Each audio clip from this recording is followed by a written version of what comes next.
자, 우리 여러분 유언이라는 단어 이렇게 들면은 왠지 숙연해지고 의미심장한 그런 표현 중에 하나가 유언이죠. 그래서 이제 유언장 쓰기 이런 것들도 많이 유행하고 있지 않습니까? 그 죽음과 함께 마지막 말을 내놓는다는 것이 굉장히 큰 무게감이 있고 인생에서 굉장히 중요한 어떤 함의와 의미가 있는 것 같습니다. 제가 요즘에 그 유언장 관련된 설교를 준비하면서 유언 관련된 설교를 준비하면서 유언 관련된 기사들을 몇 개 봤는데 참 제가 개인적으로는 이해하기 어려운데 유언이 얼마나 중요한가를 깨달았어요. 그게 뭐였냐면 서초구에 사시는 어떤 분이셨는데 돌아가시면서 A라고 하는 자녀에게 건물을 주겠다 이렇게 유언장에 쓰신 거예요. 근데 돌아가신 다음에 난리가 났습니다. 왜 그러나 했더니 건물이 있는 토지는 누구 거라고 얘기를 안 했다라는 거예요.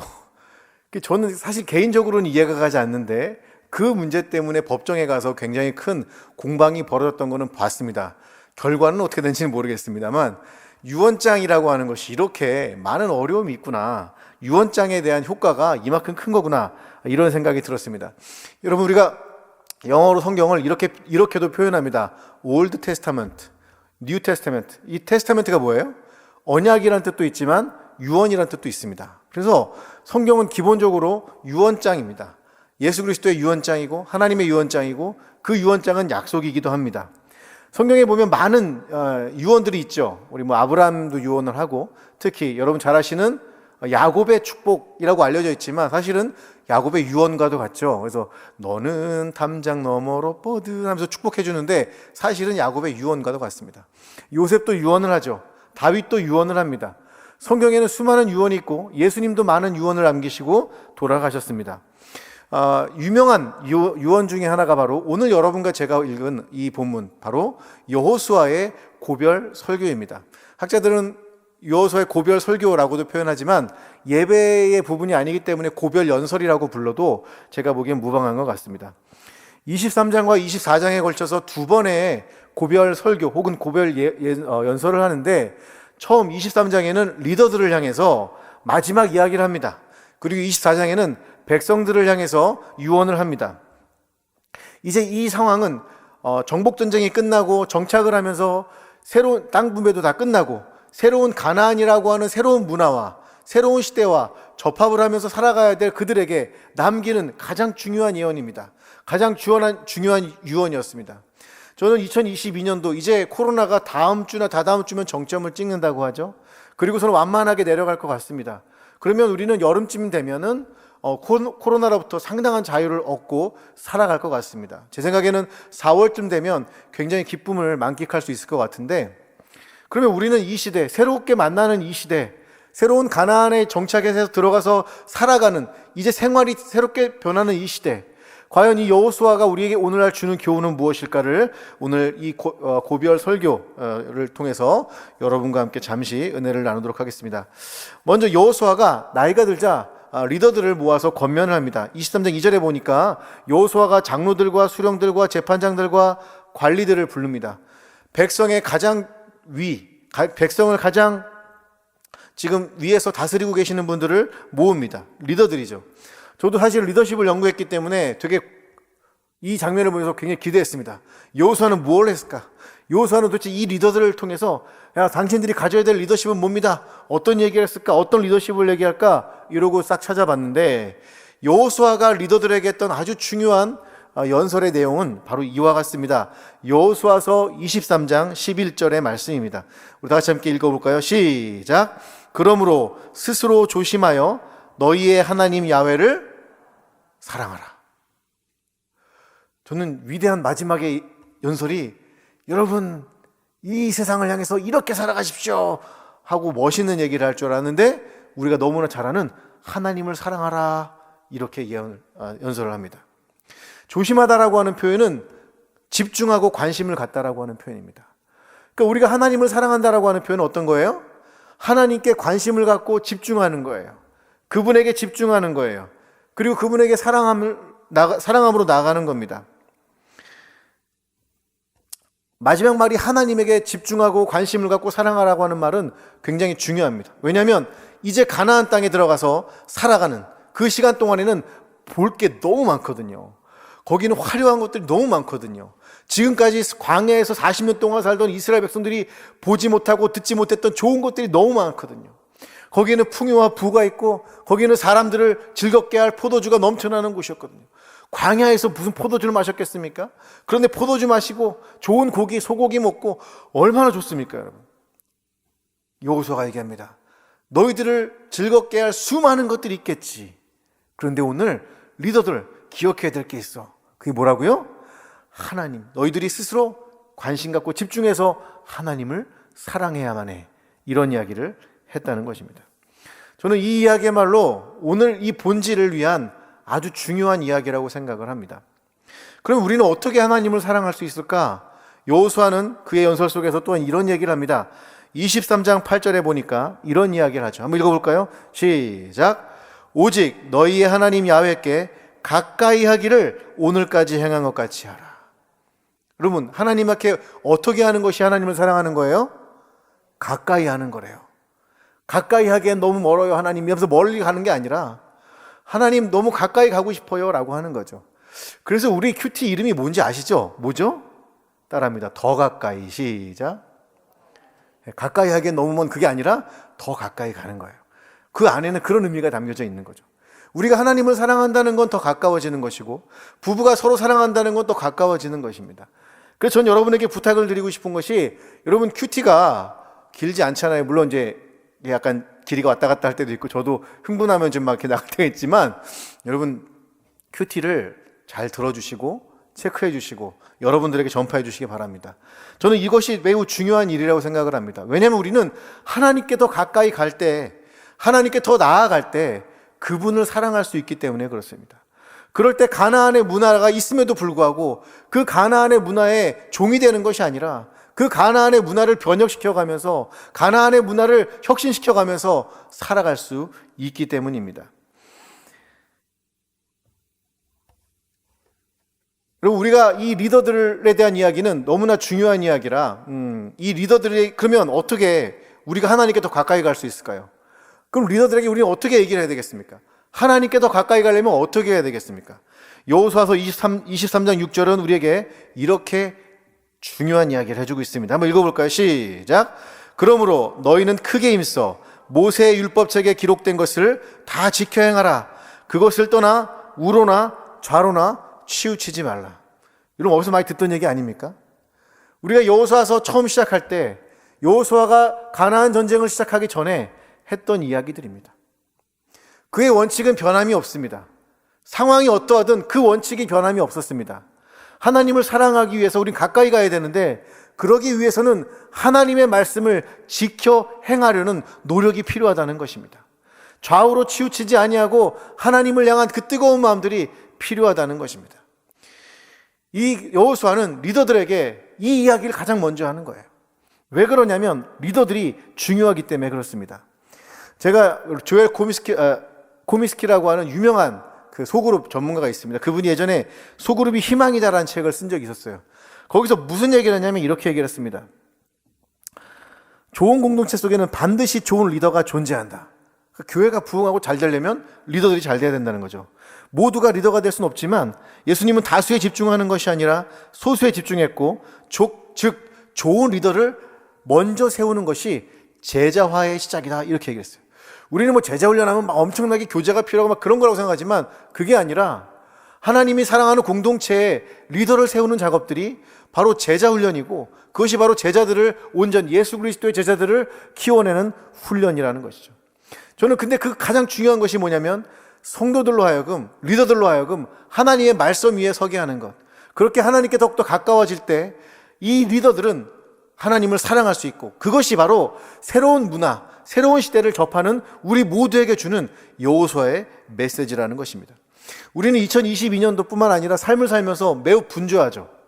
우리의 분주함 때문에 하나님께 더 가까이 가는 것이 매우 어렵습니다. 그런데 여러분께 좀 부탁을 드리고 싶습니다. 2022년도는 여러분의 분주함을 좀 내려놨으면 좋겠습니다. 여러분의 분주함을 조금은 띄워놨으면 좋겠습니다. 내가 바쁘니까 하나님께 더 가까이 갈 수가 없어. 점점 멀어져. 그것이 아니라 여러분이 점점 하나님께 가까이 갈 수 있도록 여러분의 분주함을 잠시 내려놓으시기를 주님의 이름으로 축복을 드립니다. 이 리더들에게 마지막 하는 이 이야기야말로 2022년도 이제 오미크론의 시대가 끝나고 이제 새로운 시대를 접해야 될 우리 공동체에게도 필요한 이야기고 본질적인 이야기라고 생각합니다. 여러분, 한경직 목사님이라는 분이 계셨어요. 한경직 목사님이라는 분이 이분이신데, 그 한경직 목사님께서 마지막 돌아가시면서 유언을 남기셨습니다. 주변에는 다 목사님들이 계셨어요. 그래서 막 울고 있었죠. 아이고 목사님 이러고 있는데, 목사님께서 마지막 힘을 다해서 입을 열어서 이렇게 말씀하십니다. 목사님들 앞에서, 자네들 예수 잘 믿어야 돼. 여러분, 얼마나 충격적인 얘기입니까? 제일 잘 믿는다고 해서 다 목사님들 되는 사람들인데, 그 목회자들, 리더들, 성도들과 함께 그들을 이끌어가야 될 그 리더들에게 뭐라고 했다고요? 당신들 예수 잘 믿어야 돼. 예수 진짜로 믿어야 돼. 이렇게 말씀하셨다라는 거예요. 저는 이 리더들에 대한 이 귀한 이야기들이 오늘 우리에게도 전달되었으면 좋겠습니다. 이 여호수아의 고별연설이 그냥 옛날의 그 시대 이야기가 아니라, 이제 여러분과 저희는 또 새로운 전쟁으로 들어가야 되고, 새로운 시대로 들어가야 되고, 새로운 상황을 맞이해야 되고, 이제 여러분은 또 한 번에 또 새로운 격동기를 겪어야 될 수도 있어요. 그런데 우리에게 주는 오늘 이야기, 하나님을 사랑해라. 그러려면 더 가까이 해라. 그러려면 그분의 말씀을 지켜 행하고 좌우로 우로 치우치지 말아라. 이 이야기가 2022년도뿐만 아니라 우리의 평생에 가장 중요한 일을 되시기를 주님의 이름으로 축복을 드립니다. 이렇게 이 리더들에 대한 이야기를 하면서 그 다음은 이제 백성들에게 중요한 이야기들을 합니다. 여호수아는 리더들을 다 흩어지게 하고 다시 백성 전체를 모으게 한 다음에 백성들에게 이야기를 꺼냅니다. 그게 바로 오늘 이야기 전에 위에 있는 여호수아서 24장 12절에서 13절의 이야기입니다. 한번 볼까요?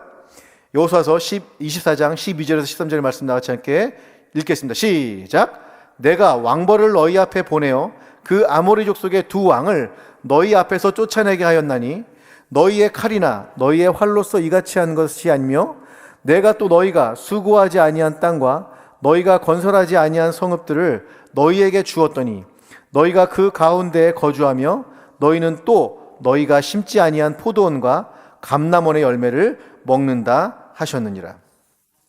아멘. 여기 보면 되게 재미있는 얘기 하나 나오는데요. 왕벌을 하나님께서 보내셨다, 이런 표현이 나옵니다. 왕벌.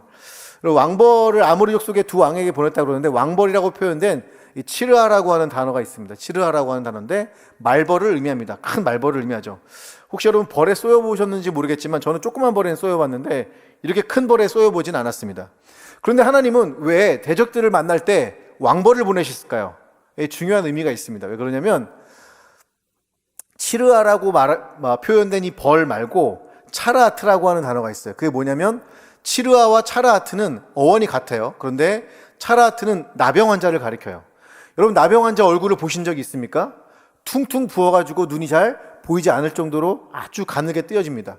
그리고 온 얼굴이 퉁퉁 붓고 하얗고 막 이런 식으로 되거든요. 그 모습이 마치 뭐와 같냐면 큰 벌에게 얼굴을 쏘인 사람의 얼굴과 같기 때문에 그래요. 여러분, 사실 벌이 혼자 가서 쏘진 않죠. 몰려가서 쏩니다. 저희도 군대에 있을 때 저희 5대대, 제가 3대대였는데 3대대 4중대 3소대장이었습니다. 할렐루야. 그래서 막 그런데 그때 5대대가 5분 대기에 걸려서 탈영병을 잡으러 갔었어요. 잡으러 갔는데 갑자기 애들이 막 난리가 났다는 거예요. 동기가 막 연락이 왔어요. 야, 큰일 났다. 왜? 그랬더니 야, 산에서 벌떼를 만났는데 다 도망갔다. 벌떼가 그렇게 무서워요, 여러분. 그러니까 이 표현은 뭐냐면 벌집을 만든다는 거예요. 누가 먼저 가셔서요? 하나님이 먼저 가셔서 지금 힘도 쓸 수 없고 능력도 없는 그 이스라엘 백성들을 대신해서 하나님이 먼저 가셔서 벌집으로 만든다는 표현이 바로 이 표현입니다. 또 하나 표현이 있는데 여기 수고하지 아니한 땅, 이런 표현이 나와요. 여러분, 수고하다라고 하는 이 표현은요, 야게아라는 단어인데 이게 언제 쓰인 단어냐면, 여러분, 창세기에서 하나님께서 범죄한 아담에게 네가 이제 땀을 흘리고 수고해서 먹고 살아야 한다라고 하는 저주 같은 얘기를 하시잖아요. 그때 그 수고하다는 단어가 바로 이 단어입니다. 그러니까 우리는 우리 손으로 땅을 파고 개간하고 이러지 않으면 먹고 살 수가 없는데, 가나안 정복 전쟁에서 하나님이 어떻게 하셨다라는 거예요? 그들이 그 저주스러운 노동을 하지 않아도, 그렇게 힘들이지 않아도 하나님께서 그 성읍들을 차지하게 하셨다는 것을 오늘 이야기하고 있는 겁니다. 여호수아는 이 이야기를 꺼내면서 얘기하는 겁니다. 기억해라. 누구를? 하나님을. 하나님이 너희 인생에 어떻게 일하셨는지를 기억해라. 이렇게 말씀하시는 거예요. 가끔은 저도 있잖아요. 하나님이 저에게 주셨던 많은 것들이 있어요. 그런데 그걸 너무 잘 잊어버려요. 너무 잘 잊어버리고 언젠가는 제 입에서 막 이상한 불평과 불만이 막 쏟아질 때가 있습니다. 제가 불평불만한 얼굴은 아니잖아요. 사역자들도 잘 몰라요. 제가 얼마나 불평불만을 많이 하는지 잘 몰라요. 왜냐면 여러분 만날 때 어떻게 합니까? 할렐루야 이러고 다니잖아요. 아무도 몰라요. 그런데 제가 돌아서면 너무너무나 불평이 많고 불만이 많은 그런 사람 중에 하나입니다. 그런데 가끔 제가 하나님이 저에게 주셨던 일들을 돌아봐요. 그 가난했던 아이, 그 정말로 코찔찔 흘리면서 동네에서 10원이 없어가지고 껌 하나 사 먹지 못했던 그 아이, 하나님이 이렇게 축복해 주셨는데 내가 또 뭔가 불평할까? 우리 어머니 그렇게 아프셨는데 그걸 건강하게 만들어 주셨는데 내가 뭘 또 이렇게 불평하지? 하면서 옛 기억을 떠올릴 때가 있습니다. 여러분, 하나님을 기억하시기를 축복을 드립니다. 과거의 일을 정리해보는 건 매우 중요합니다. 제가 우리 파더스나 마더스림 같은 걸 인도할 때, 파더스림 인도할 때도 보면 옛날의 일들을 한 번씩 떠올리게 해요. 왜 그러냐면 그 속에서 어디에서 상처가 있었는지, 어디에서 어떤 문제가 있었는지, 하나님이 어떨 때 치료해 주셨는지, 이런 부분들을 과거의 일을 기억하다가 그때 그 일이 하나님의 일이었구나, 이렇게 느끼게 되기 때문에 그렇습니다. 여러분이 힘들고 어려운 시간 속에서, 그리고 2022년도 이제 3월이 됐고 4월이 되기 전에 여러분 하나님을 기억하시기를 축복을 드립니다. 다시 한번 여러분의 옛날을 사랑했던, 옛날에 여러분이 만났던 그 하나님의 사랑들을 기억하시기를 주님의 이름으로 축복을 드립니다. 이렇게 기억을 하면서 여호수아가 이제 오늘 여러분과 제가 읽었던 이 마지막 이야기들을 던집니다. 그러면서 결단을 촉구하죠. 하나님을 기억해라. 그리고 이렇게 결단해라. 우리 여호수아서 24장 14절에서 15절의 말씀입니다. 한번 읽어볼까요? 시작. 그러므로 이제는 야훼를 경외하며 온전함과 진실함으로 그를 섬기라. 너희의 조상들이 강 저쪽과 애굽에서 섬기던 신들을 치워버리고 야훼만 섬기라. 만일 야훼를 섬기는 것이 너희에게 좋지 않게 보이거든 너희 조상들이 강 저쪽에서 섬기던 신들이든지 또는 너희가 거주하는 땅에 있는 아모리 족속의 신들이든지 너희가 섬길 자를 오늘 택하라. 오직 나와 내 집은 야훼를 섬기겠노라 하니. 아멘. 여러분이 결단해야 될 때입니다. 무슨 결단이요? 하나님이냐 하나님이 아닌 것을 선택할 것이냐, 결단을 요구합니다. 그런데 여기 보니까 아모리 족속의 신에 대한 이야기가 나와요. 여러분, 아모리 족속의 신들은 어떤 신일까요? 애굽의 신은 어떤 신일까요? 그건 우리가 믿는 하나님과는 다릅니다. 왜 그러냐면 아모리 족속의 신들은 자신의 개인의 번영과 풍요만을 기원합니다. 그래서 제가 지난번에 말씀드린 적이 있는 것 같은데, 그모스 신이나 몰렉 신 같은 경우는 여러분, 자기가 낳은 자식을요 그 신에게 바쳐야 돼요. 생명을 끊어서, 그것도 아주 뜨거운 것에 그 아이를 올려놓고 그 아이가 고통스러워하는 그걸 보면서 신에게 기도합니다. 뭐라고 기도했을까요? 신이시여 저를 축복해 주셔서 풍요를 주십시오, 이렇게 기도하는 거예요. 여러분, 그러나 기독교는 그런 종교가 아닙니다. 내 마음이 좀 힘들고 내가 어렵더라도 주님이 십자가를 지셨던 사건은 우리에게 이렇게 말씀하시는 거예요. 그리스도의 희생을 기억하라. 그리스도의 십자가를 기억하라. 여러분, 기독교는 희생과 헌신을 말하지 우리 개인의 풍요와 삶을 그렇게 강요하지 않습니다. 왜? 우리가 예수님을 잘 따라가다 보면, 우리가 열심히 주님을 섬기다 보면, 그렇잖아요. 우리 성실하게 살다 보면 하나님의 은혜가 주어지고 그분이 벌을 보내서 대신 싸워주시고 우리가 수고하지 않은 것들을 우리에게 허락하시는 그런 하나님이시기 때문에 그렇습니다. 아모리 족속의 신들, 그 신들을 따라가기는 너무 쉬워요. 요즘 우리도 그렇잖아요. 여러분, 세상에 너무나 많은 게 있잖아요. 돈 벌 것들도 많고, 제가 어제도 얘기를 듣다 보니까 요즘 무슨 호텔 분양 해가지고 또 사기를 치시는 분들을 딱 또 지나가고 한 번씩 그런 게 있다는 거예요. 그래서 제가 들으면서 수많은 사람들이 유혹을 합니다. 당신도 돈을 벌 수 있습니다, 유혹을 할 때도 있고, 수많은 사람들이 당신도 성공할 수 있습니다 라고 유혹할 때가 있습니다. 그런데 여러분, 그런 거에 휘둘리지 마시기를 주님의 이름으로 축복을 드립니다. 하나님 앞에 서시기를 축복을 드립니다. 하나님을 선택하시기를 축복을 드립니다. 그 아모리 족속의 신들에서 떠나시기를 축복을 드립니다. 그 아모리 족속에서 떠나는 사람들은 어떠한 사람들이냐? 오늘 성경에 보니까 두 가지 얘기를 하는데, 온전함과 진실함으로, 온전함과 진실함으로 따라합니다. 온전함과 진실함으로. 우리가 하나님을 섬기는 방식이 온전함과 진실함이래요. 이 부분, 이 두 단어를 꼭 기억해 주십시오, 여러분. 굉장히 중요한 단어입니다. 온전함이란 탐임이라는 글자고, 그다음에 진실함이란 에메트라는 글자입니다. 에메트는 여러분 애매하다 그런 뜻이 아닙니다, 여러분. 그리고 에메트는 아멘하고 똑같은 그 어근이에요. 어근이 똑같습니다. 그게 믿음이라는 단어로 쓰이기도 하고, 그래서 그것이 신실함이라고 하는 단어로 쓰입니다. 하나님의 성품이에요. 탐임도 마찬가지입니다. 하나님의 성품인데, 이 하나님의 성품이 그럼 과연 뭐냐는 거예요. 온전함과 진실함이 뭐냐는 거예요. 이걸 알 수 있는 게 욥입니다, 여러분. 욥에 대해서 이야기가 있는데, 여러분 욥은 자녀도 죽어요. 재산도 다 날아갑니다. 몸에 병까지 찾아오죠. 아내 저주까지 받습니다. 그런 욥을 향해서 하나님께서 이렇게 말씀하셨습니다. 우리 욥기 2장 3절 한번 볼까요? 한번 읽어봅니다. 시작. 야훼께서 사탄에게 이르시되 내가 내 종 욥을 주의하여 보았느냐? 그와 같이 온전하고 정직하여 하나님을 경외하며 악에서 떠난 자가 세상에 없느니라. 내가 나를 충동하여 까닭 없이 그를 치게 하였어도 그가 여전히 자기의 온전함을 굳게 지켰느니라. 아멘. 욥은 이해할 수가 없었어요. 뭘요? 자기에게 찾아온 고난을 이해할 수가 없었습니다. 그런데 하나님에 대한 신뢰를 버리지 않습니다. 자기 인생에 벌어진 이 일들이 도대체 무엇 때문에 일어난 건지, 내가 얼마나 잘못했는지, 내가 뭘 잘못했길래 이런 삶을 살아야 되는지 그 해답을 구할 수가 없었어요. 그에게는 퀘스천 마크였습니다. 어떻게 살아야 되는데, 내가 뭘 잘못했는데. 그런데 그는 하나님에 대한 생각을 버리지 않습니다. 그럴 때 하나님이 사단 앞에서 이야기하십니다. 네가 내 종 욥을 주위에서 봤어? 똑똑히 봤어? 네가 나를 충동해서 까닭 없이, 그가 잘못하지도 않았는데 그가 고난을 당하겠지? 하지만 그는 이해하지 못해도, 어려워도 나에 대한 그 신실함을 변함없이 지켰던 게 욥이야, 이놈아. 그렇게 사단을 야단치십니다. 여러분, 탐임과 에메트는 이런 거예요. 나는 알 수가 없고 나는 이해가 되지 않아요. 나는 이 상황을 이해할 수 없지만 내가 2022년도가 나에게 좋은 해가 될 수도 있고 안 좋은 해가 될 수도 있어요. 우리가 살아가는 삶 속에서 또 결혼을 하고 자녀를 낳고, 아니 여러분의 직장을 구하는 여러 가지 삶 속에서 도무지 이해가 되고 납득이 되지 않는, 이해가 되지 않고 납득이 되지 않는 내 삶의 여러 가지 일들이 있을 수 있어요. 근데 그때 여러분 그거 기억하셔야 돼요. 하나님이 여러분을 변호하고 계십니다.